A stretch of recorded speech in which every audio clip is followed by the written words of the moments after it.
አንድ 30 ሰከንድ ብቻ ትስጡኝ፣ ይቅርታ በጣም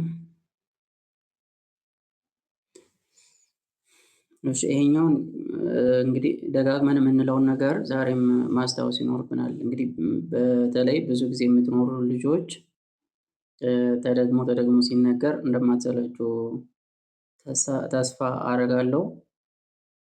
ምክንያቱም ቤተክርስቲያናችን ምን አላት? ትርጓሜ አላት። ትርጓሜው ደግሞ የሚመጣው ከአባቶቻችን ነው። ያ ምን ያለ ስለሆነ ራሱ ጌታችን መድኃኒታችን ኢየሱስ ክርስቶስ ያስተማረው ነው። ያስተማረውን ለነማን? ለሐዋርያቱ ሰጠ። ሐዋርያቱ ደግሞ ከነርሱ ለተነሱ 72ቱ አርድእትም ብንል ከነዚያም በኋላ ለተነሱ ሐዋርያውያንም አበውም ብንል ለእነርሱ እያለፈ እየተላለፈ የመጣ ስለሆነ ቤተክርስቲያናችን የምታመጣው አዲስ ምስጢር የላትም። አዲስ የአገላለጽ ስልት ይኖራታል።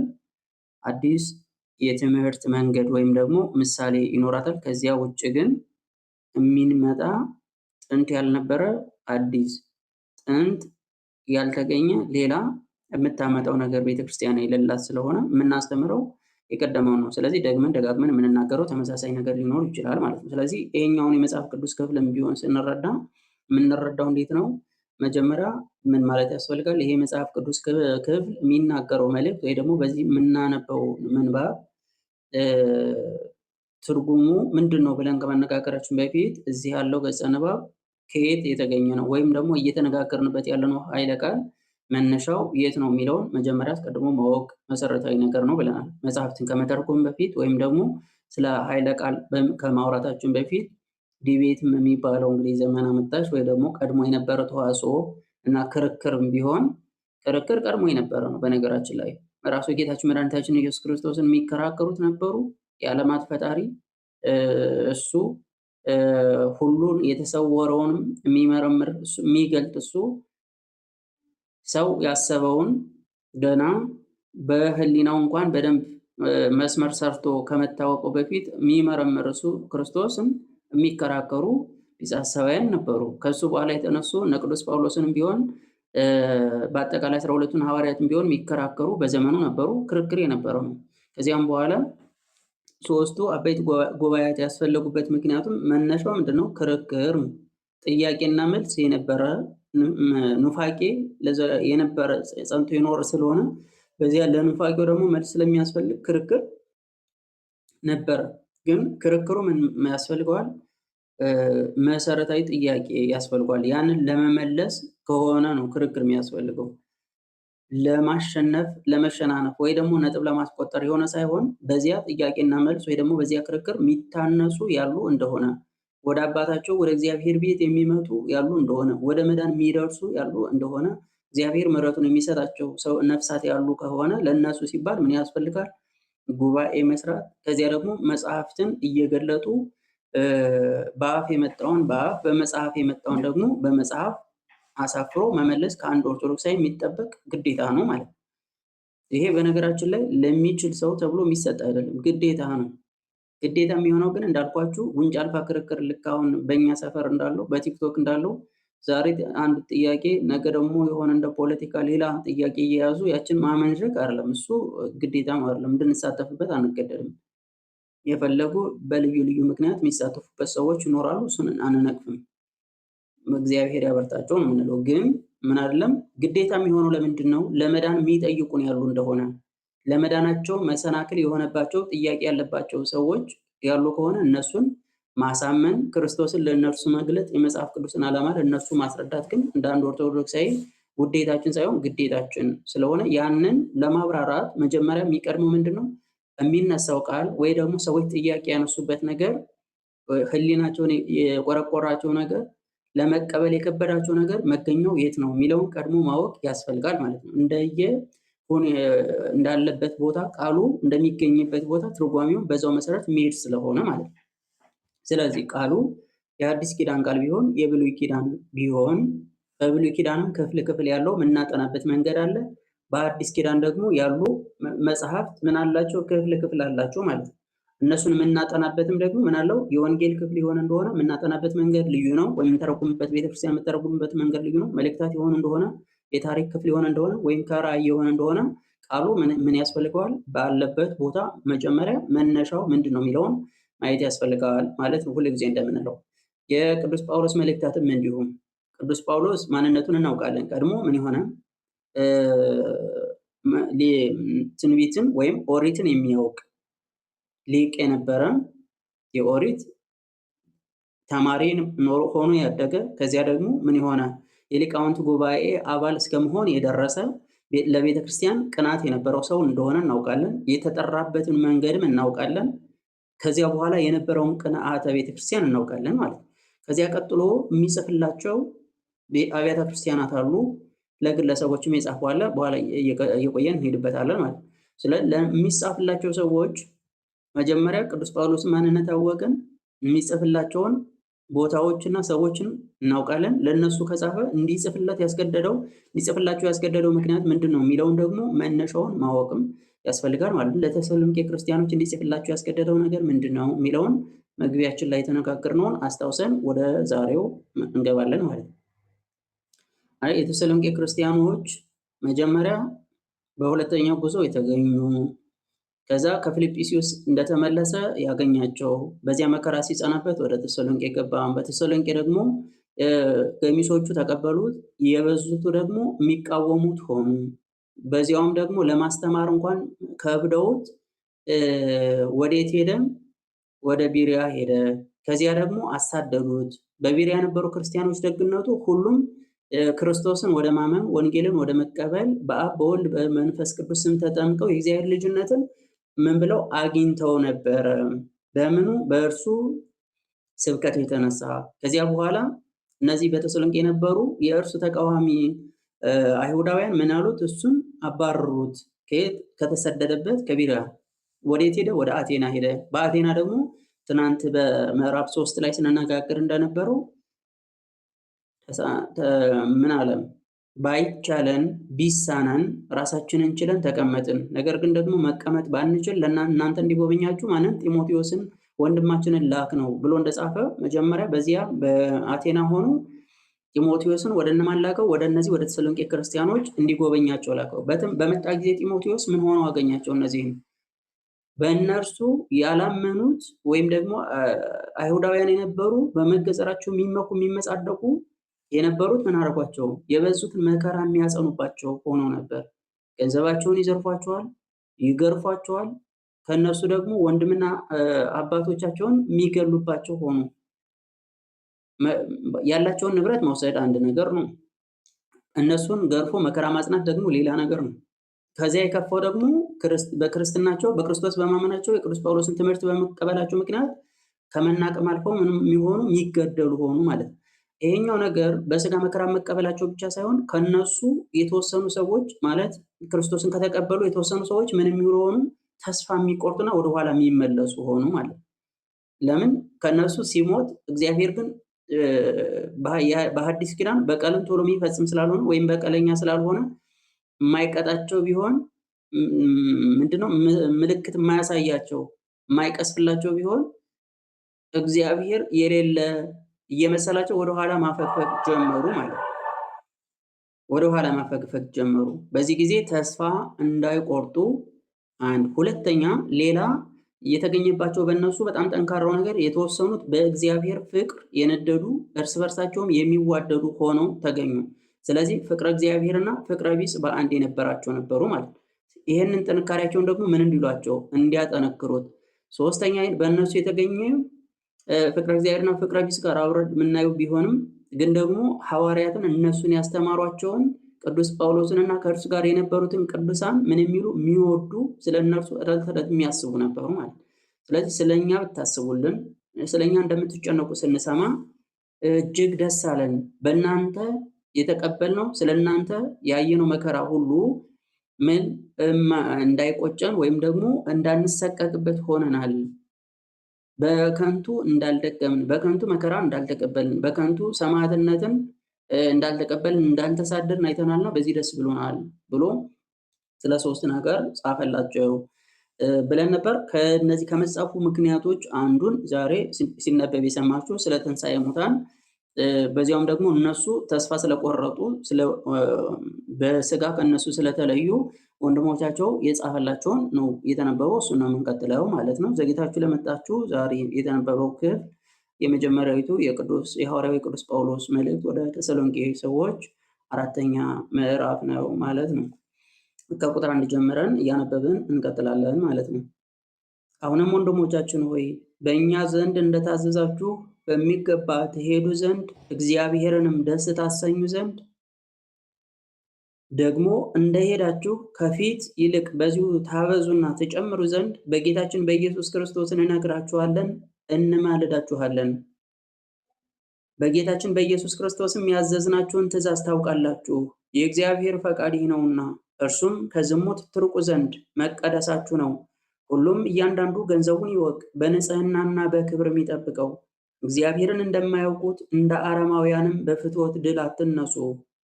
ይህንም ለማድረግ አትደፋፈሩ። በሁሉም ወንድሞቻችሁን አትበድሉ።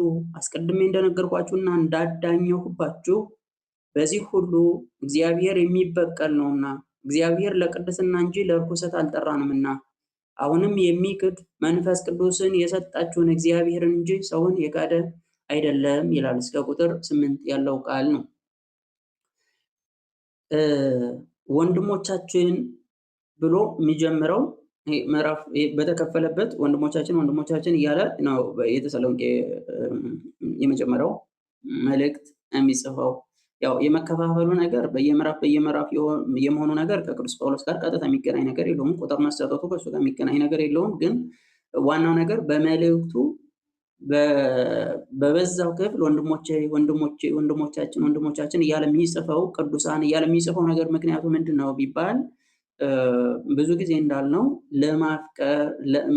ለማቅረብ እነሱን ወንድሜ የምወድ የማከብር ብላችሁ የነገራችሁት ሰው ሀሳባችሁን ለመቀበል ምክራችሁን ለመቀበል ተግሳጽም ቢሆን እሱን ለመቀበል ቅን ስለሚሆን ወይም ደግሞ የተከፈተ ልቡና ይዞ ስለሚቀርብ ወደ እናንተ ለዚያ ወንድሞቻችን ብሎ ይላል። አንድም ደግሞ በክርስቶስ በኩል ምን ስለሆኑ ወንድሞቹ ወዳጆቹ ስለሆኑ አንድ ቤተክርስቲያን አለች እናታችን፣ አንድ ክርስቶስ አለ አባታችን። በቤተክርስቲያን በእናታችንና በክርስቶስ በአባታችን ምን አንድ እናት አንድ አባት ያለን ወንድማማቾች ስለሆነን በክርስቶስ ክርስቲያን የተባል ሁላችን በዚህ ምንም እንኳን እሱ በቅድስና የተቀደሰ እነዚህ ደግሞ በመውደቅና በመነሳት መካከል ያሉ እየተፈተኑ ያልጸኑ ቢሆንም ግን ለጸኑትም በመጋደል ላሉትም ለሚፈተኑትም አባታቸው አንድ እግዚአብሔር ስለሆነ እናታቸውም ቤተክርስቲያን ስለሆነች ልክ በኖህ መርከብ የምንመስላት ቤተክርስቲያን ምን ጅቡንም ነብሩንም ዶሮውንም አሞራውንም ይዛ የነበረቻች ስለሆነች እቺ ቤተክርስቲያን ደግሞ በተጋድሎ ላይ ያሉትን ያልጸኑትን ዕለት ዕለት የሚበድሉትን ለንስሐ የተዘጋጁትን ማለት ነው። በዚያውም ደግሞ በቅድስና ለንጽሮተ ስሉስ ቅዱስ የበቁትን የደረሱትንም ቢሆን ሁለቱን አንድ ልጆቼ ብላ አቅፋ የምትይዝ ስለሆነች ወንድሞቼ ማለቱ ስለዚህ ምክንያት ነው ማለት ነው። ከዚያ በእኛ ዘንድ እንደታዘዛችሁ በሚገባ ትሄዱ ዘንድ እግዚአብሔርንም ደስ ታሰኙ ዘንድ ይላል። ምን እንዳላችሁ? በእኛ ዘንድ እንደታዘዛችሁ በሚገባ ትሄዱ ዘንድ። ትእዛዙ መጀመሪያ የወንጌልን ቃል ሲገልጥላቸው የወንጌል ቃል ወይም ደግሞ ወንጌል እንደ ኦሪቱ አድርግ እናታድርግ የሚሉ ሁለት ሕግጋት ባይሆኑም ለመዳን ግን እድን ዘንድ ምን ላድርግ እንዳለው እንደዚያ ባለጸጋ የመዳኛ መንገዶችን ሐዋርያት ያመለከቷቸው ስለሆነ እንድትድኑ እንዲህ አድርጉ፣ እንድታዩ አይናችሁ እንዲበራ፣ እንድትቀደሱ፣ እንድትነጹ፣ አጥርታችሁ እንድታዩ ወንጌል ይሄንን ትላለችና የወንጌልን ቃል ፈጽሙ ብለው ሐዋርያት ያስተማሩ ስለሆነ በእኛ ዘንድ እንደታዘዛችሁ ይላል ቅዱስ ጳውሎስ እንጂ አዛዡ ወንጌልን የሰራ የመሰረተ እና እሱ አባታችን የሆነ እርሱም ደግሞ እናታችን ተብሎ የሚገለጥ እግዚአብሔር የመሰረታት ሕግ ስለሆነች ወንጌል አዛዦቹ ምድራውያን ሆኖ አይደለም። ግን አዛዥ ቢባል ያንን ትእዛዙን የእግዚአብሔርን ፈቃድ ለምዕመናን የገለጡ ወይም ደግሞ ለተሰሎንቄ ክርስቲያኖችን ቢሆን የገለጡ ሐዋርያት ስለሆኑ በእኛ ዘንድ እንደታዘዛችሁ ይላል ማለት ነው። ምክንያቱም መልእክቱ ከነገስታቱ ዘንድ ቢሆን ከመኳንንቱ ዘንድ ቢሆን መልእክት አድራሾቹ ምን ስለሆኑ የመልእክት ተናጋሪዎች ስለሆኑ እንደ አዛዥ ስለሚቆጠሩ እነሱ ማለት ነው። ከዚያ እዚቹ ጋር በደንብ እንድናስተውላት የሚያስፈልገው በእኛ ዘንድ እንደታዘዛችሁ በሚገባ ትሄዱ ዘንድ የምትል ቃል አለች። በሚገባ መሄድ የሚባለውን ማየት ያስፈልጋል። አሁን ክርስትና ዝም ብሎ መኖር አይደለም አይደለ? ወይም ደግሞ መሄድና መምጣት መመላለስ አይደለም። በሚገባ መሄድና መምጣት ወይም ደግሞ በሌላ ነገር በሚገባ መመላለስ ነው ክርስትና። የሚገባ የሚባል አለው ማለት ነው። እግዚአብሔር አንድ ጊዜ አንጽቶኛል፣ እግዚአብሔር አንድ ጊዜ ነፃ አውጥቶኛል፣ እግዚአብሔር አንድ ጊዜ ሞቴን ገድሎልኛል፣ ከሳሽን ጥሎልኛል፣ የሞት ቀንበርን ከኔ አውርዶልኛል። ስለዚህ ምንድነኝ? ነፃ ነኝ የሚባል መንገድ የለም ማለት ነው። መንገድና ሕይወት እኔ ነኝ ያለ ክርስቶስ በእርሱ በኩል እንድንሄድ ከፈለገ በእርሱ በኩል ወደ አብ እንገባ ዘንድ ያለን ከሆነ መንገዱ ጠባብ የተባለ ስለሆነ በዚያች መንገድ ደግሞ ምን መሆን አለብን? በሚገባ መሄድ አለብን ማለት ነው። አሁን በሚገባ መሄድ ሰው ስለሆነ ወይ ደግሞ እንደ ሰውኛ ስለተጻፈ መጽሐፍ ቅዱስ በሚገባ መሄድ የሚለው ነገር ምንድን ነው? ገደል መንገድ ቢሆን እና ከአንድ ሰው ማታሳልፍ መንገድ ብትሆን፣ በቀኝ ገደል በግራ ገደል ያላት ጠባብ መንገድ ብትሆን ምን ያስፈልጋል? በዚያች መንገድ ዘና ብሎ ወይም ደግሞ ፊትን አዙሮ ወደኋላ መሄድ አይቻልም። እየተዝናኑ መሄድ አይቻልም። እየጋለቡ መሄድ አይቻልም። ምንድነው? እንዴት ነው መሄድ የሚቻለው? ተጠንቅቆ እያስተዋሉ ግራና ቀኝ ሳይሉ ሳይወላውሉ መሄድ ያስፈልጋል ማለት። በሚገባ መሄድ ማለት እሱ ነው። ወንጌልም ቢሆን ወንጌልን ይዞ ወደኋላ የሚያይ ሰው የለም። እርፍ ጨብጦ ወደኋላ መሄድ እንደተባለ ማለት ነው በወንጌል። ስለዚህ ምን መሆን አለበት? በማስተዋል መሄድ መቻል አለብን ማለት ነው። በሚገባ ትሄዱ ዘንድ የሚለው እሱን ነው ማለት ነው። እንደ ወንጌል ቃል፣ እንደ እግዚአብሔር ፈቃድ፣ እንደ ሐዋርያት ትምህርትና ቀኖና ስርዓት መሰረት በስርዓተ ቤተ ክርስቲያን በትውፊቱ በቅዱሱ ትውፊት ማለት ነው በእርሱ መሰረት ትሄዱ ዘንድ ማለት ነው። እንደሚገባ ማለት ነው። እግዚአብሔርንም ደስ ታሰኙት ዘንድ ካለ በኋላ ደግሞ እንደሄዳችሁ ከፊት ይልቅ በዚሁ ተበዙና ትጨምሩ ዘንድ በጌታችን በኢየሱስ ክርስቶስ እንነግራችኋለን እንማለዳችኋለን ይላል። በሚገባማ ካስተማርከን ትምህርት መቼ ዝንፍ ብለን፣ ከነገርከን ቃል መቼ ወጥተን፣ ከተሰራለን ስርዓትና ሕግ መቼ ተላልፈን ትሉኝ እንደሆነ ከዚህ በኋላ ደግሞ እስካሁን አላጠፋችሁም፣ እስካሁን ከትእዛዛችሁ አልወጣችሁም፣ እስካሁን ቃሌን አላፈረሳችሁም፣ ከዚህ በኋላ ደግሞ የጀመራችሁትን እንድታበዙና እንድትጨምሩ ይላል። አሁን ማብዛትና መጨመር ያለንን ከጠበቅን አይበቃም ወይ ቢባል አይበቃም። በክርስትና ምን ይፈልጋል ማለት ነው? ማደግ ይፈልጋል። አሁን ክርስትና የመልካም አትክልት አይደል? እንተ አትክልት ሀበ እምኆኃ ሰማይ እንደሚለው ቅዱስ ዳዊት ማለት ነው። እንተ አትክልት ሀበ እምኆኃ ሰማይ እንተ ትፍሬ በበጊዜሁ ወቅስላኒ። እሺ ምንድነው? በውሃ ዳር እንደተተከለች ፍሬዋንም በየጊዜው እንደምትሰጥ ይላል ቅዱስ ዳዊት። ምን ማለት ነው ይሄ? አሁን ክርስትናችን እንዲያ መሆን አለበት። በየጊዜው ማለት በውሃ ዳር የተተከለች ዛፍ የሆነች እንደሆን ሎሚ ብትሆን ወይም ሌላ መልካም ዛፍ መልካም ፍሬ ያላት መልካም ዛፍ ብትሆን እና በወንዝ ዳር ብትተከል ወይም ደግሞ ውሃ በደንብ ባለበት ቦታ ብትተከል ያቺ ዓመት እስከ ዓመት ምን ታደርጋለች? ልምላሜዋ አይደርቅም። አንድ ሁለተኛ ጊዜዋን እየጠበቀች ምን ታደርጋለች? ፍሬ ትሰጣለች። ያቺ በውሃ እኔ የሕይወት ውሃ ነኝ ያለ ክርስቶስ እኛ ስጋውን ደሙን ሰጥቶናል ለኛ። በዚያውም ደግሞ የቃሉን ወተት ተመኙ የተባልኛ ቃሉን ሰጥቶናል። ምን እናደርገው ዘንድ? በየጊዜው እንጠጣውና እንረካበት ዘንድ። የክህደት ጥምብ ይዘን የጥርጥር ጥምብ ይመጣብን የኑፋቄ ማለት ከዚያውም ደግሞ የጥያቄ ውርጅብኝ ናዳ ቢመጣብን በእኛ ከዚያም ከቃሉ ከመጽሐፍ ቅዱስ ከቃሉ ከመምህራን ከቃሉ ከእግዚአብሔር መንፈስ ቅዱስ በሱባኤም ቢሆን ምን እናደርጋለን? እንጠጣለን። ከዚያ ምን እናደርጋለን? ከጥማችን እንረካለን ማለት ነው። ከዚያ ምን እናደርጋለን? ልምላሜያችንን ጠብቀን እንቆያለን። ልምላሜ ቅድስና፣ ልምላሜ ክርስትና፣ ልምላሜ የእግዚአብሔርን ስራ የምንሰራበት ግብራችን ማለት ነው። ከዚያ ቅጠል ምግባር እሱን ጠብቀን እንቆያለን ማለት ከምን ጋር ከሆነን በእግዚአብሔር ቃል ዙሪያ ያለን ከሆነን ማለት። ስለዚህ ምን ያስፈልጋል? ከዚያ ቀጥሎ ፍሬውን በየጊዜው መስጠት ማለት ነው። ደግሞ ፍሬም በየጊዜው መስጠት ማለት ነው። የምናስተምራቸው ቢሆኑ ጥያቄ ያላቸውና ጥያቄያቸውን የምንመልስላቸው ቢሆኑ በቃል አስተምረናቸው አጽንተናቸው ወይም ደግሞ ጠብቀናቸው የእኛን ምግባር አይተው መታደስ የሚፈልጉ ሰዎች ደግሞ ቢሆኑ በቃልም በስራም ደግሞ ምሳሌ የምንሆናቸው የእግዚአብሔርን ቃል የምንሰብክላቸው ደግሞ ብዙዎች ይኖራሉ ማለት ነው። አንዳንድ ጊዜ ቃል ብቻውን ምን አይሆንም፣ ሰባኪ አይሆንም። ስለዚህ ምን ያስፈልጋል? ስራ ይፈልጋል። አንዳንድ ጊዜ እኛ እንደ ተማሪ አሁን እዚህ የተሰበሰበን ሁላችን ወይም የእግዚአብሔርን ቃል በምትሰሙ በማንኛውም ጊዜ መጀመሪያ የሚያስፈልጋችሁ ለምንድን ነው? የእግዚአብሔርን ቃል ቀጥታውን መስማቱ ነው።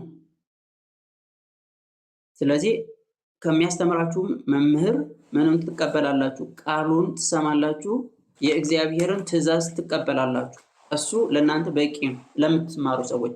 ግን ደግሞ የእግዚአብሔርን ቃል በመዝሙርም ቢሆን በስነ ጽሁፍም ቢሆን በትምህርትም ቀጥታ የምናስተምር ሰዎች ደግሞ ስንሆን ከኛ ከህይወታችን ከቃላችን ሳይሆን ከህይወታችን የሚማሩ ሰዎች ይኖራሉ ማለት ነው። ከአነጋገራችን ሊሆን ይችላል፣ ከአለባበሳችን ሊሆን ይችላል፣ ከአመጋገብ ስታይላችን ሊሆን ይችላል፣ ወይም ደግሞ ከህይወታችን በአጠቃላይ ከኑሯችን ምን መሆን ትምህርትን የሚወስዱ ሰዎች ክርስቲያኖች በእውነትም እግዚአብሔር አምላካቸው ቅዱስ ነው፣ እግዚአብሔር አምላካቸው ንጹህ ነው፣ እግዚአብሔር አምላካቸው የሥርዓት አምላክ ነው እንዲሉ የኛ ብርሃን በሰዎች ፊት የሚበራ ከዚያ ደግሞ እሱ እግዚአብሔር አምላካችን የህይወት ብርሃን እንደሆነ ምናስረዳበት ጊዜ ደግሞ ይኖራል ማለት ነው። ስለዚህ ምን ማድረግ አለብን? በህይወታችን ለሰዎች ምሳሌ መሆን አለብን ማለት ነው። ያ ፍሬ ይባላል ማለት ነው። ስለዚህ ምን እንድትሉ እንድታበዙ እንድትጨምሩ ይላቸዋል። ስለዚህ ጠቅለል ሲል ሐሳቡ ምንድነው? አሁን ይሄኛው ሰዎች ክርስትናችን አለ፣ ከዚህ ክርስትናችን አሁን እየኖርንበት ያለው ህይወት አለ፣ የመውደቅ የመነሳት ህይወት ነው ይሄ። በእርግጥ ይሄኛው ህይወታችን የሚቀጥልበት ጊዜ አለ። እግዚአብሔርን በቅድስና ልንመስለው ደረስን ብለን ስናስብ ወደ ታች ተንሸራተን የምንገኝበት ጊዜ አለ፣ የምንፈተንበት ጊዜ። እኛ ባንደርስ አባቶቻችን እንዲህ አይሆኑ ስለሆነ ወድቀው 40 ዓመት በአገልግሎት ተግተው ለብቃት ደርሰው እንደገና ተፈትነው ሲወድቁ የምናይበት ጊዜ ይኖራል። ሰዎች በእኛ በዚቹ ቤተክርስቲያናችንም ለጵጵስና ማዕረግ ለበለጠው የክህነት ማዕረግ ደርሰው ነገር ግን በፈተና በስልጣንም ቢሆን በገንዘብም ቢሆን በክህደትም ቢሆን ወድቀው ከምዕመናን ሲያንሱ የምናይበት ጊዜ አለ። ግን ምን መሆን አለብን? በዚህ ፈተና ሁሉ በዚህ ችግር መካከል ምን መሆን ማደግ፣ በየጊዜው ራሳችንን መጠበቅ፣ ክርስትናችንን ማጽናት እና ዕለት ዕለት ስጋውን ደሙን የበላን እየጠጣን ደግሞ በቅድስና ከፍ ማለት ካለን ግብር መጨመር ያስፈልጋል። ለዚህ ነው ከፊት ይልቅ በዚሁ በመልካም ስራችሁ ማለት ነው እግዚአብሔርን ደስ በማሰኘት ህይወታችሁ በሚገባ በመሄድ ህይወታችሁ ታበዙና ተጨምሩ ዘንድ በጌታችን በኢየሱስ ክርስቶስ እንነግራችኋለን እንማልዳችኋለን ይላል። መንገር ትእዛዝ ነው።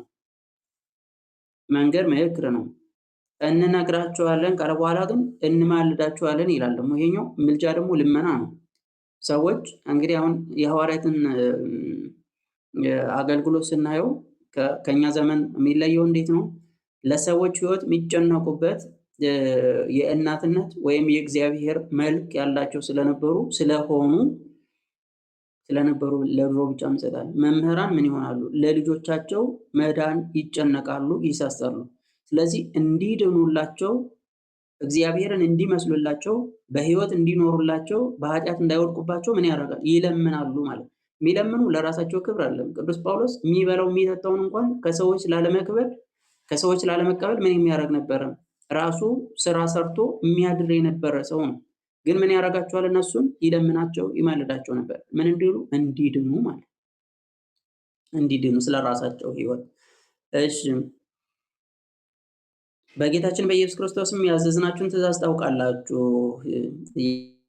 የተገለጠ ነው ማለት ነው። የእግዚአብሔር ፈቃድ ነውና እርሱም ከዝሙት ትርቁ ዘንድ መቀደሳችሁ ነው ይላል። ከዝሙት መራቅ ምን መሆን? መቀደስ። አሁን ዝሙት ከሌላው ኃጢአት የተለየ የከበደ ኃጢአት ተብሎ የሚገለጠው ዝሙት ነው። ለምንድን ነው ቢባል ሌላው ኃጢአት ከሰውነታችን ውጭ የሚሰራ ነው። መስረቅ ቢሆን መቀማት ወይም ደግሞ ሌላ ኃጢአት ቢሆን ከሰውነታችን ውጭ የሚሰራ ነው። ይሄኛው ዝሙት ሲሆን ደግሞ ኃጢአቱን የምንሰራው በራሳችን በቤተ መቅደስ ነው ማለት በቤተ መቅደስ ውስጥ የሚሰራ ኃጢአት ነው ዝሙት ማለት። ምክንያቱም እኛ ሰውነታችን የእግዚአብሔር ቤተ መቅደስ ነው ማለት ነው። የእግዚአብሔር ቤተ መቅደስ ማለት እግዚአብሔር የሚያድርበት ነው። አንድ መጀመሪያ ቀድሞ በእግዚአብሔር አርአያና አምሳል የተፈጠርን እግዚአብሔርን የምንመስል ፍጥረቶቹ ነን። እግዚአብሔርን የምንመስልበት ብዙ ምክንያት ያለው መምሰል ሲባል ቀድሞ በተፈጥሯችን ምን ያለን የእግዚአብሔር ምሳሌ ያለን ስለሆነ አንድ። ሁለተኛ ደግሞ እግዚአብሔር ወልድ ኢየሱስ ክርስቶስ በስጋዊ ተገልጦ ደግሞ ከእመቤታችን ከቅድስት ድንግል ማርያም ሰው ሆኖ መከራ የተቀበለለት ምን ለማድረግ? የሰው ልጅ ለማዳን ነው። ስለዚህ የሰው ልጅ ምንድን ነው? ዋጋ የተከፈለለት ነው ማለት ነው። ቀድሞ ምን ያለ ነው? እግዚአብሔርን የምንመስል ከዚያ ደግሞ ዋጋ የተከፈለልንና በዋጋ የተገዛን የማን ንብረቶች? የእግዚአብሔር ንብረቶች ነን ማለት። ስለዚህ ንብረትነታችን የማን የራሳችን አይደለም ማለት ነው። የማንን? የእግዚአብሔር ንብረቶቹ ነን ማለት ነው። ስለዚህ ሰው ደግሞ በራሱ ማለት በራሳችን ንብረት ካልሆነ በሌላ ንብረት የማዘዝ ስልጣን የለንም ማለት። ስለዚህ ምንድን ነው? እኛ የእግዚአብሔር ከሆነ በእኛ የማዘዝ ስልጣን ማን ነው? እግዚአብሔር ነው ማለት። ከዚያ ደግሞ ጥንቱን አፈጣጠራችን ምን እንድንል ለቅድስና ለንጽህናና የእሱን ርስት መንግስቱን ለመውረስ በሚያገለግሉ ለመተካት ወይም ደግሞ በ99ን መቶ ለመሙላት የተፈጠረን በወደቀው በእርሱ የተተካነን ማለት ነው። ስለዚህ ምን የተፈጠርንበት ዓላማ ደግሞ ለክብር ለቅድስና የተፈጠርነን ማለት ነው። በዚህ ምክንያት ምን አይደለም የኛ ቤተ መቅደስ የከበረ ዋጋ የተከፈለለት ለክብር የሆነ እግዚአብሔርን የመምሰል ሕይወት ያለን ነን ማለት ነው። ስለዚህ ይህንን ማርከስ ከሌሎች ኃጢአቶች የበለጠ ኃጢአት ነው ማለት ነው። ከሌሎች ኃጢአቶች የበለጠ ኃጢአት ነው ማለት ነው። ስለዚህ ምን ትሉ ዘንድ ከዝሙት ትርቁ ዘንድ መቀደሳችሁ ነው ይላል ማለት ነው። ዝሙት ከሁሉ ኃጢአት የከፋ የበለጠ፣ ሁሉም እያንዳንዱ ገንዘቡን ይወቅ በንጽህናና በክብርም ይጠብቀው ይላል። ገንዘቡን ይወቅ። ገንዘብ ማለት መክሊት ነው። መክሊት ደግሞ እግዚአብሔር የሰጠን ነው። መጀመሪያ መክሊት ተብሎ ሲናገር በነገራችን ላይ ብዙ ሰው ወደ አእምሯችን የሚመጣው ብዙዎቻችን የመዘመር ጸጋ፣ የመስበክ የመቀደስም ቢሆን ስነ ጽሁፍ የመጻፍም ቢሆን ስዕል የመሳልም ቢሆን በአጠቃላይ እግዚአብሔርን የምናገለግልበት ወይም ደግሞ በስጋችን የምንከብርበት ስራ ነው መክሊት የሚመስለን ብዙዎቻችን እና ብዙ ጊዜ ማለት ነው። ግን መክሊት እሱ አይደለም ቀድሞ ማለት ነው። ይሄኛው መክሊት አይደለም ስላችሁ ይሄ ከምንም ጋር የሚገናኝ አይደለም ለማለት ሳይሆን እግዚአብሔር የሰጠን አንድ ስጦታ ስለሆነ እሱ እናያለን። ግን ደግሞ እነዚያ ባለ አንድ ባለ ሁለት ባለ አምስት ተብሎ ሲናገሩ እነዚያኞች ከሚተረጎምበት በቤተክርስቲያናችን ከሚተረጎምበት ትርጓሜ አንዱ መክሊት የምንለው የአካል ክፍሎቻችን የስሜት ሕዋሶቻችን ነው። ስለዚህ 5 መክሊት ተሰጠ ስንባል 5ቱን የስሜት ሕዋሶቻችንን ተሰጠን ማለት ነው። ምን ማለት ነው? እጅ ተሰጠ። በእጅ ምን እንልበት ዘንድ መጀመሪያ እግዚአብሔርን እናገለግልበት ዘንድ የቅድስና ስራ እንሰራበት ዘንድ መቀማት ሳይሆን መመጽወት፣ መግፋት ሳይሆን ወደ ላይ ከፍ ማድረግን መጎተትን እንሰራበት ዘንድ በአጠቃላይ ለአገልግሎት ለክብር እንድናውለው የስሜት ሕዋሶቻችንን ተሰጠ ማለት። ስለዚህ ምን ሆነን ምን አለ? ለእያንዳንዱ ገንዘቡን ይወቅ። ምኑን? ገንዘቡን። ምን አይነት ገንዘብ? የሚያተርፍበት የተሰጠውን። የተሰጠው መቼ ነው? ሲፈጠር የሰው ልጅ ወይም ደግሞ ሲወለድና ወደ መሬት ሲመጣ የሚያገለግልበት መክሊት ተሰጥቶት ነው ማለት ነው። እግዚአብሔርን እንዲያገለግል እግዚአብሔርን እንዲያመሰግን ወደ ቤቱ እንዲገሰግስ ለቅድስና እንዲደርስ በክብር እንዲጠብቀው እና ከእግዚአብሔር ክብር እንዲሳተፍ ምን የተሰጠ? ገንዘብ የተሰጠ ነው ማለት ነው። ሰው ሲወለድ ብር ይዞ አይመጣም እንደምታውቁት አይደል? ወርቅ አልማዝ ይዞ አይመጣም። ሲመጣ ግን ምን ይዞ ይመጣል? የሰውነት ክፍሎቹን ይዞ ይመጣል ማለት ነው። በእነዚያ ቢሰራባቸው የሚከብርባቸው፣ ቢሰራባቸው የሚጸድቅባቸው፣ ባይሰራባቸው ደግሞ የሚደህይባቸው፣ ባይሰራባቸው የሚኮነንባቸው የሰውነት ክፍሎቹ ምን ይባላሉ? መክሊት ገንዘብ ይባላሉ ማለት ነው። ስለዚህ ምን አለ? ሁሉም እያንዳንዱ ገንዘቡን ይወቅ በንጽህናና በክብር ይጠብቀው። ንጽህና ያለ እድፈት፣ ክብር ያለ ውርደት ማለት ነው። በዚያ ምን ማለት ያስፈልጋል? መጠበቅ። ይሄ ደግሞ በተሰጠ መክሊት ምን ማለት? ማትረፍ ማለት ነው። እግዚአብሔርን እንደማያውቁት እንደ አረማውያንም በፍትወት ድል አትነዙ። እንደ አረማውያን ያለ ምን ፍትወት አያዛችሁ ነው።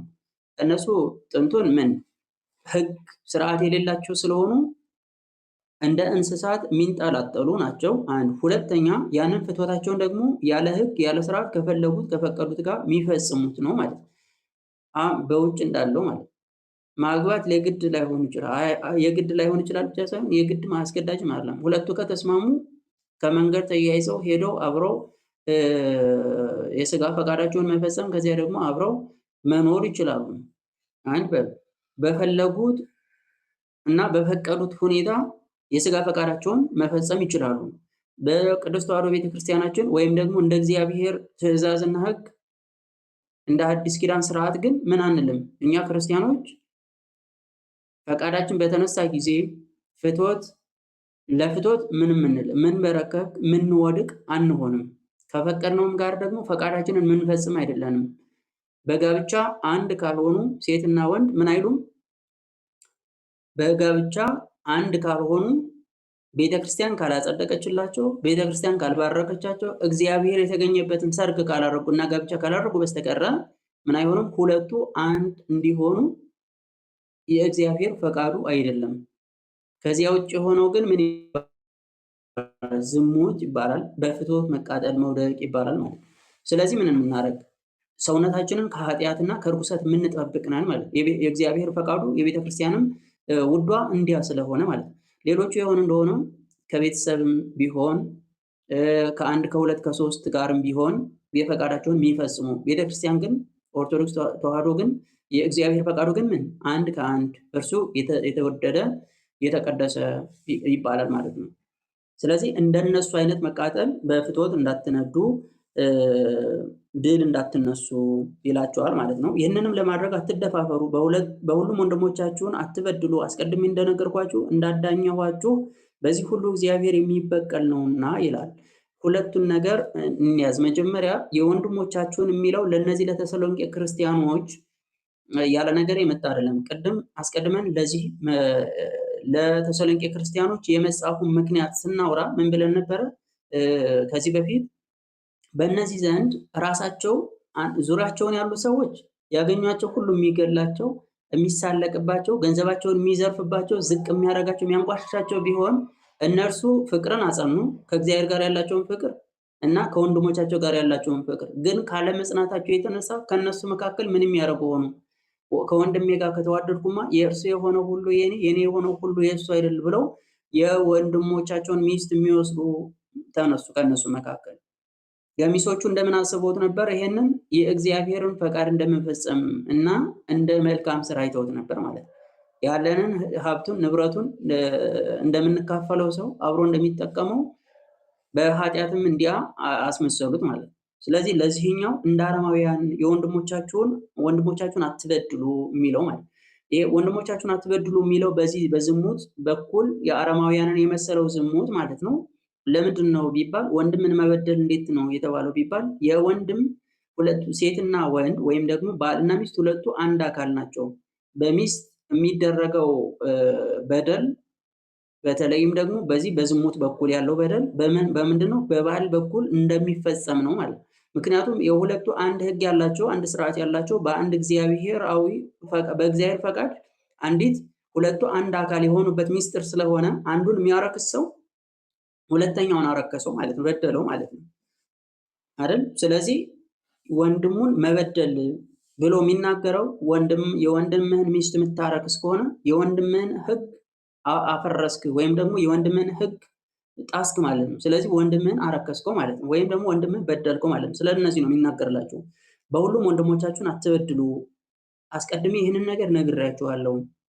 አንድ ወንድ ለአንዲት ሴት፣ አንዲት ሴት ለአንድ ወንድ ማለት።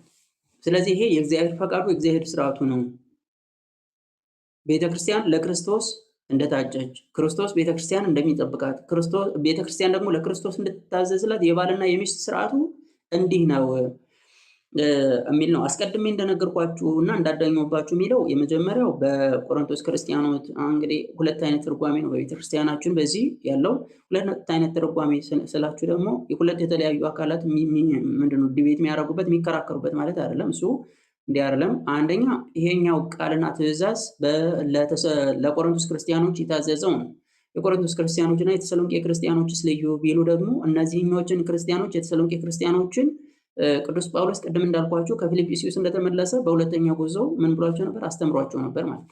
ስለዚህ በስብከቱ በትምህርቱ የነገራቸውን ያስታውሳቸዋል ማለት ነው። አስቀድሜ እንደነገርኳችሁ ብሎ እና እንዳዳኟችሁ ይላል። ሕግና ስርዓት እንደሰራሁላችሁ ማለት ነው። ከዚህ አትለፉ፣ ከዚህ አትውጡ ብዬ እንደተናገርኩ ማለቱ ነው። በዚህ ሁሉ እግዚአብሔር የሚበቀል ነውና ይላል። በየትኛው ነው እግዚአብሔር ይበቀላል የሚለው?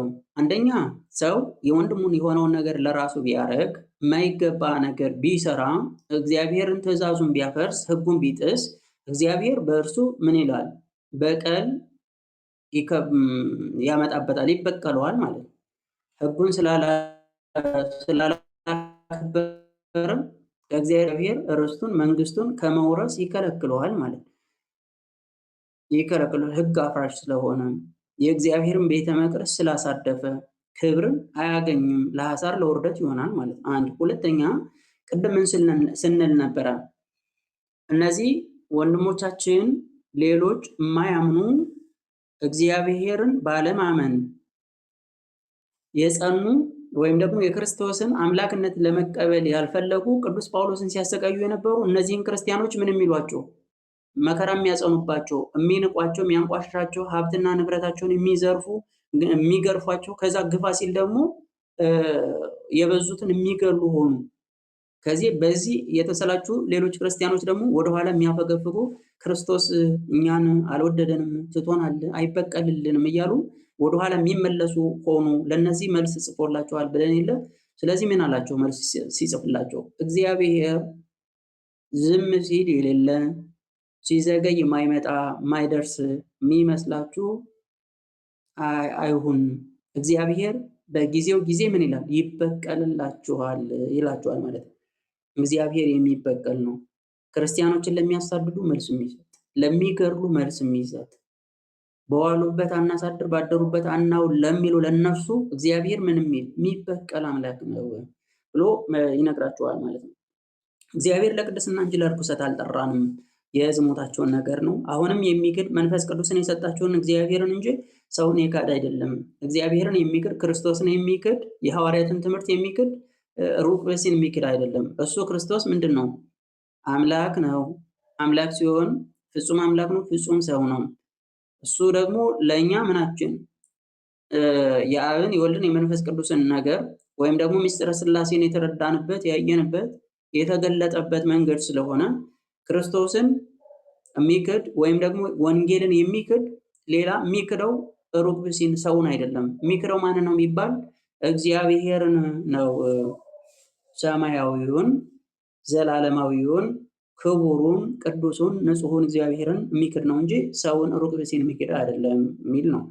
ባልንጀራችሁን ስለመውደድ ግን ልንጽፍላችሁ አያስፈልጋችሁም። እርስ በርሳችሁ እንድትዋደዱ ራሳችሁ በእግዚአብሔር የተማራችሁ ናችሁና በመቄዶንያ ሁሉ ካሉት ወንድሞቻችን ሁሉ ጋር እንዲሁ ታደርጋላችሁ።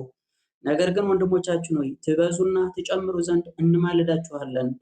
የዋሃንም ትሆኑ ዘንድ ስራችሁንም ታከናውኑ ዘንድ እንዳዘዝናችሁም በእጃችሁ ትሰሩ ዘንድ በውጭ ባሉት ሰዎች ዘንድ ከማንም አንዳች ሳትሹ በሚገባ ትመላለሱ ዘንድ እንለምናችኋለን ይላል። እስከ ቁጥር 12 ያለው ነው። እንግዲህ በእነሱ መካከል እንዲጽፍላቸው ምክንያት ከሆናቸው አስቀድመን በመግቢያችን የተነጋገርነውን አስታውሱ። እንዲጽፍላቸው ምክንያት ከሆናቸው ነገር አንዱ ምስጋና ነው። ምስጋናው ደግሞ ፍቅረ እግዚአብሔርና ፍቅረ ቢጽ ያላቸው ሆነው ስለተገኙ በዚህ አመሰግናቸዋል ብለን ነበር። ስለዚህ ምን አለ ቅዱስ ጳውሎስ እዚህ? እርስ በርሳችሁ ስለመዋደድ ልንጽፍላችሁ አያስፈልጋችሁም። እርሱን የፈጸማችሁ ስለሆናችሁ እርስ በርሳችሁ ትዋደዳላችሁ። እናንተ ብቻም ትዋደዱ አይደለም፣ በመቄዶንያ ዙሪያችሁም ባሉት ሁሉ ትዋደዳላችሁና መዋደዱ አላችሁ፣ አንድነቱ አላችሁ፣ ፍቅሩ አላችሁና በዚህ በኩል ጽሁፍ ወይም ደግሞ ምክርና ተግሳጽ አያስፈልጋቸውም። ግን ደግሞ ምን አድርጉ? እዚሁ ደግሞ እንዲያበዙ፣ እንዲጠኑ፣ እንዲጨምሩ፣ እንዲጠነክሩ ደግሞ ትእዛዝ ይሰጣቸዋል። ምን ብሎ? ትበዙ ዘንድ፣ እንድትበዙ፣ እንድትጨምሩ። በምን? አንደኛ ፍቅር፣ በፍቅር እንዲጨምሩ ማለት መዋደዳቸው እንዲጨምሩ። በእነሱ መካከል ደግሞ ነቀፋ አለ አይደለም? ቅድም ከፍቅር አንጻር ብለው ያደረጉት የወንድሞቻቸው የሆነውን ነገር ለራሳቸው የሚያደርጉት ነገር አለ አይደለ? ይሄኛው ፍቅር ስላልሆነ ከነሱ መወገድ ያለበት ነው፣ መጽዳት ያለበት ነው፣ መንጻት ያለበት ነው። ስለዚህ ምን ትሉ ዘንድ?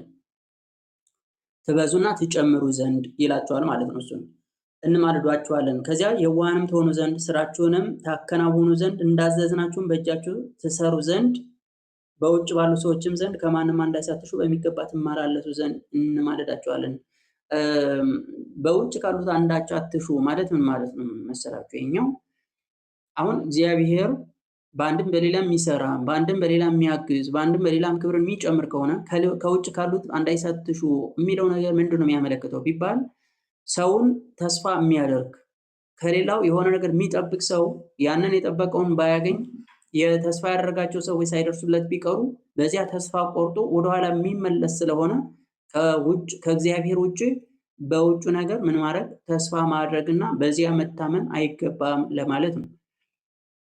ከዚያ ውጭ ግን እርስ በርሳችሁ ፍቅርን ጨምሩ ያለ ስለሆነ ከውጭ ካሉት ጋር ፍቅርን አትፈልጉ፣ አንድነትን አትፈልጉ፣ ህብረትን ናቁ ማለት ግን አይደለም። ለእሱ ማለት አይደለም። ግን የውጩን ተስፋ ማድረግ አይገባም። እግዚአብሔርን ራሱን ተስፋ ማድረግ ነው የሚያስፈልገው ማለት ነው። በሰው መታመን አያስፈልግም። በእግዚአብሔር መታመን፣ በሰው መመካት አያስፈልግም። በእግዚአብሔርና በቅዱስ መስቀል መመካት። ከሰው መጠበቅ አያስፈልግም። ከማን መጠበቅ? ከእግዚአብሔር ከራሱ ክብርን መጠበቅ ይገባል ማለት ነው። ወንድሞቻችን ሆይ ስለሞቱ ሰዎች ተስፋ እንደሌላቸው ሰዎች እንዳታዝኑ ልታውቁ እንወዳለን። ኢየሱስ ክርስቶስ ሞቶ እንደተነሳ ካመንን እንዲሁ እግዚአብሔር ሙታንን በኢየሱስ ክርስቶስ ያስነሳቸዋል፣ ከእርሱም ጋር ያመጣቸዋል። ይህም በእግዚአብሔር ቃል እንነግራችኋለን። ጌታችን በሚመጣ ጊዜ ሕያዋን ሆነን የምንቀር እኛ የሞቱትን አንቀድማቸውም።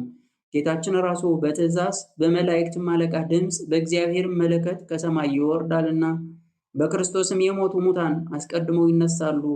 ከዚያም በኋላ እኛ ሕያዋን ሆነን የምንቀረው ጌታችንን በአየር እንቀበለው ዘንድ ከእርሱ ጋር በደመና እንነጠቃለን። ከዚያም ወዲያ ለዘላለሙ ከጌታችን ጋር እንኖራለን። ስለዚህ እርስ በርሳችሁ በዚህ ቃል ተጽናኑ ይላል።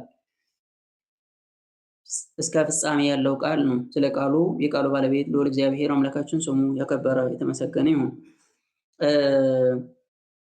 ወንድሞቻችን ብሎ አሁንም ያቀርባቸዋል። ቅድም ስንል የነበረውን እዚሁም ታመጡና ትተረጉማላችሁ ማለት ነው። ስለሞቱ ሰዎች ተስፋ እንደሌላቸው ሰዎች እንዳታዝኑ ልታውቁ እንወዳለን። ተስፋ እንደሌላቸው ሰዱቃውያን ቢሆኑ ምን ያደርጋሉ? ወይም ደግሞ በሌሎች አሁን እንዳለው ቢሆኑ እነዚህ ሰዎች አንዴ ከሞቱ ምን የላቸውም፣ መነሳት የሚባል የለም። ፈርሰን በስብሰን ለአትክልት ማዳበሪያ ሆነን እንግዲህ ለቃሉ ይቅርታ እንዲያ አፈር ትቢያ ሆነን የምንቀር የሚመስላቸው ሰዎች አሉ፣ በእኛም ዘመን ጭምር ማለት እንብላ እንጠጣ ነገ እንሞታለን የሚሉ ማለት ነው። አሁን እነዚህ ክብራቸው በነውራቸው ሆዳቸው አምላካቸው ተብሎ የሚገለጡ ማለት ነው። እንደነሱ አይደለንም። እኛ ምን አለን? የተለየ ተስፋ ያለን ስለሆንን ተስፋ እንደሌላቸው ሰዎች ማዘን አይገባም። ምን ይላል? ለዚህ ለምንድን ነው ማናዝነው? እናዝናለን እንጂ ለሞቱ ወገኖቻችን ቢባል ወይም እንዳታዝኑ የምትለን ለምንድን ነው ተብሎ ቅዱስ ጳውሎስ ቢጠየቅ እዚያው ነው የሚመልሰው። ምንድን ነው የሚለው? ኢየሱስ ክርስቶስ ሞቶ እንደተነሳ ካመንን እንዲሁ እግዚአብሔር ሙታንን በኢየሱስ ያስነሳቸዋል፣ ከእርሱም ጋር ያመጣቸዋል ይላል። እግዚአብሔር በኢየሱስ ያስነሳቸዋል የሚለውን ብቻ እንተርጉምና ወደ ዋናው እንምጣ። ማለት ይሄ ብዙ ጊዜ የምንለው ነው። ብዙ ጊዜ የምንለው ምንድን ነው? እግዚአብሔርና ኢየሱስ ሌላ ናቸው ወይ? ወይስ እሱ ራሱ ክርስቶስ እግዚአብሔር አይደለም ወይ? ክርስቶስ ማስነሳት ክርስቶስ ተነሳ ብለን ከተናገር ሙታንን ማስነሳት ክርስቶስ አይችልም እንዴ?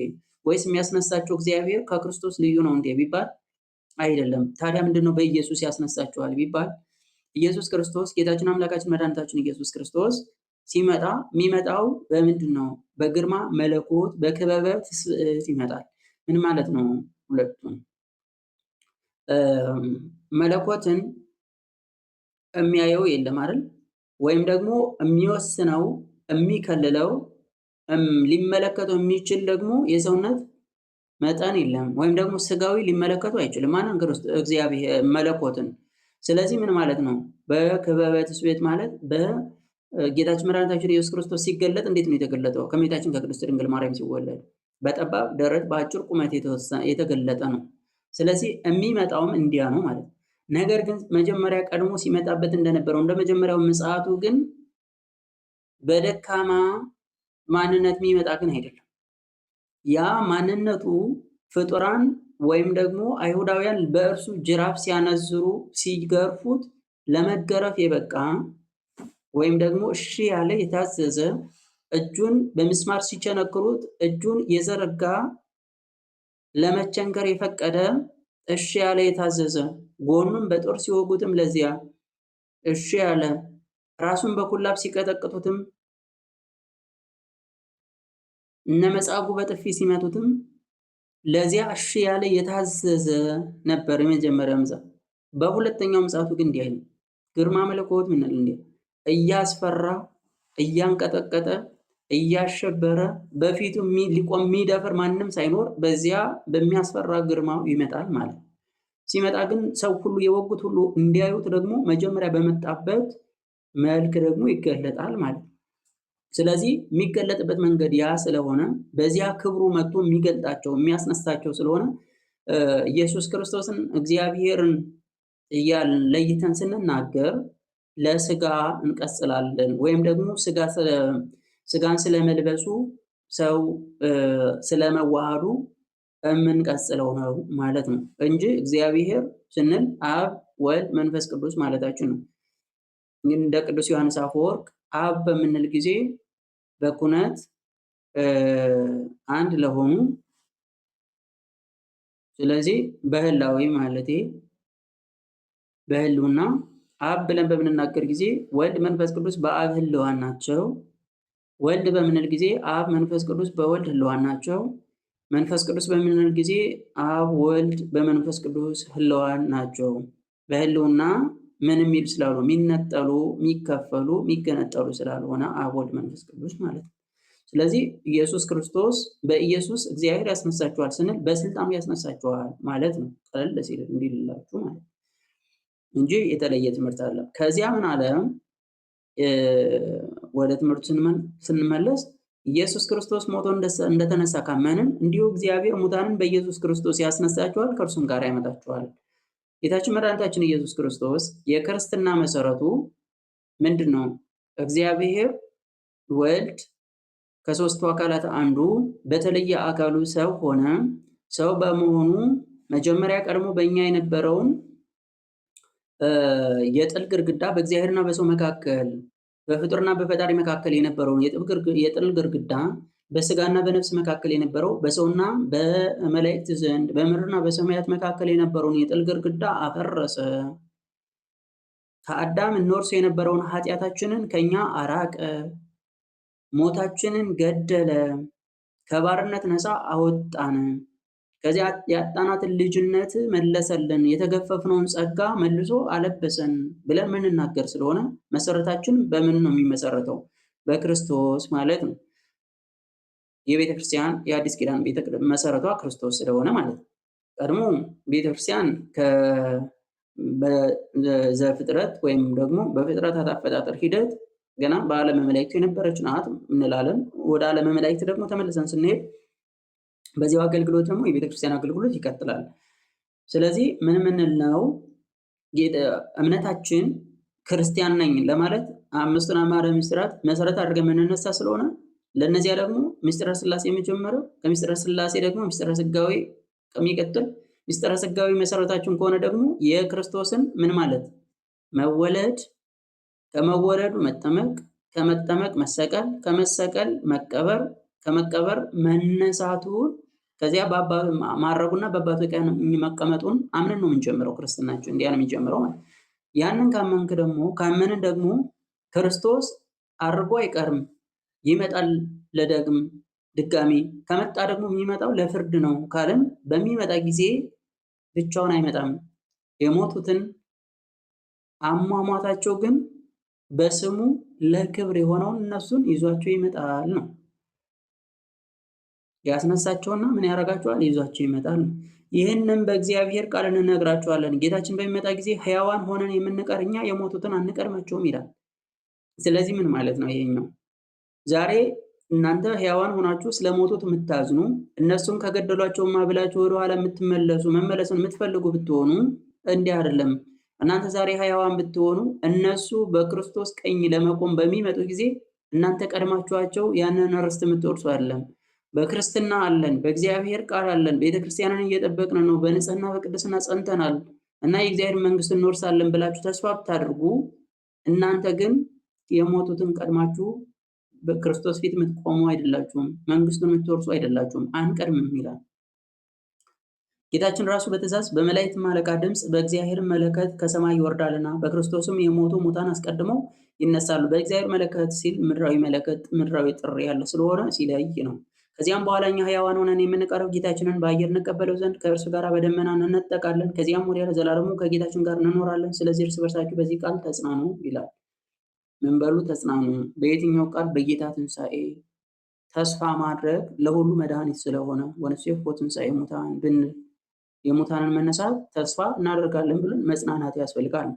ያው የምጽአቱ ነገር ወይ ደግሞ የዚህኛው የዳግም ምጽአት ነገር ትንሽ መባል ካለበት ምናልባት እንዴት ነው የሚሆነው ብንል መለከት በመላእክት አለቃ ብሎ የተናገረው